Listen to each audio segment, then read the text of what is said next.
walk up to the pearly gates and you are confronted by God. What will Stephen Fry say to him, her, or it? I will basically, what's known as theodicy, I think. I'll say bone cancer in children? What's that about? How dare you? How dare you create a world in which there is such misery that is not our fault? It's not right. It's utterly, utterly evil. Why should I respect a capricious, mean-minded, stupid God who creates a world which is so full of injustice and pain? That's what I'd say. And you think you're going to get in on that? But I wouldn't want to. I wouldn't want to get in on his terms.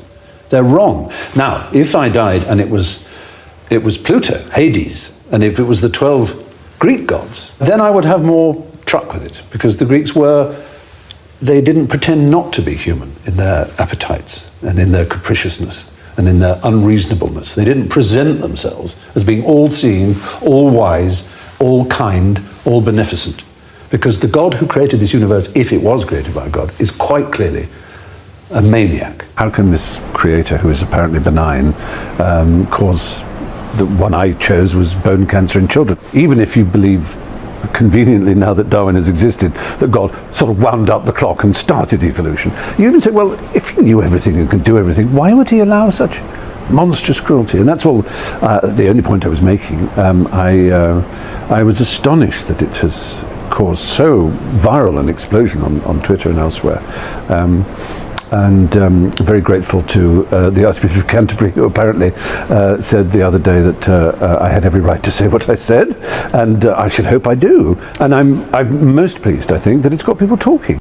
Utter maniac, totally selfish, we have to spend our life on our knees thanking him? What kind of God would do that? Yes, the world is very splendid, but it also has in it insects whose whole life cycle is to burrow into the eyes of children and make them blind.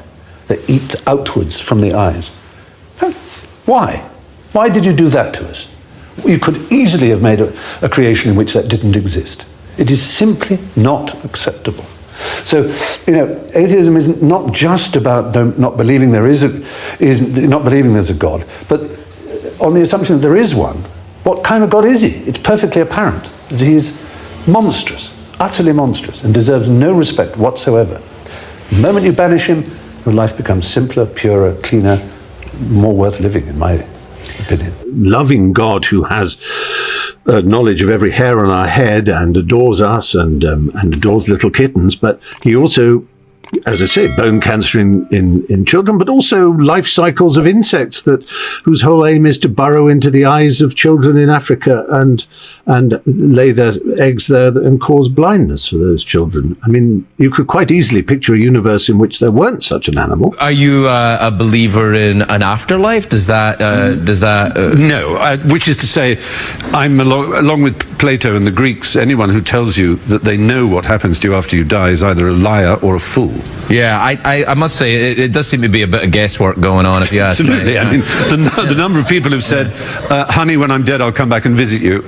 And they happen not to. This has happened to you personally, or just you? Yeah, right. But, so people said to me, I saw a ghost, and I go, no, you didn't, dear. Yeah.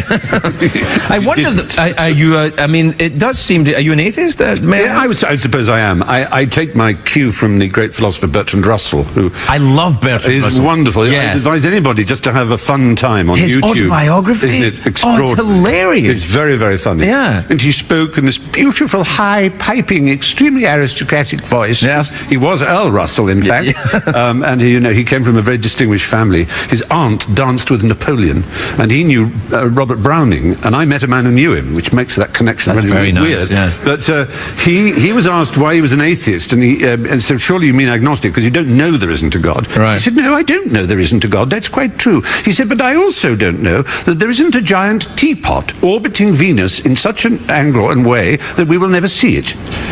However, I am perfectly entitled to base my life on the supposition that such a teapot does not exist, and not to allow my life to be determined by those who do believe in such a teapot. And that is my view about God. If Victorians were as shocked as we think of them as being by Darwin, and actually there's some historical evidence that they weren't quite as shocked as we think they were, it wasn't by the fact that we may have descended from apes or be apes, it was that it presented a natural world which was so callous and unfeeling, and that we were the result of a simple, what we would now call algorithmic series of rules, not a design, and there was no purpose to our life except the shallow purpose of reproduction, as it were. Well, indeed, there's no purpose judged by the laws of nature. Of course, once human brains come into existence, humans have purposes, but it's a mistake to project our purposes onto the laws of the cosmos.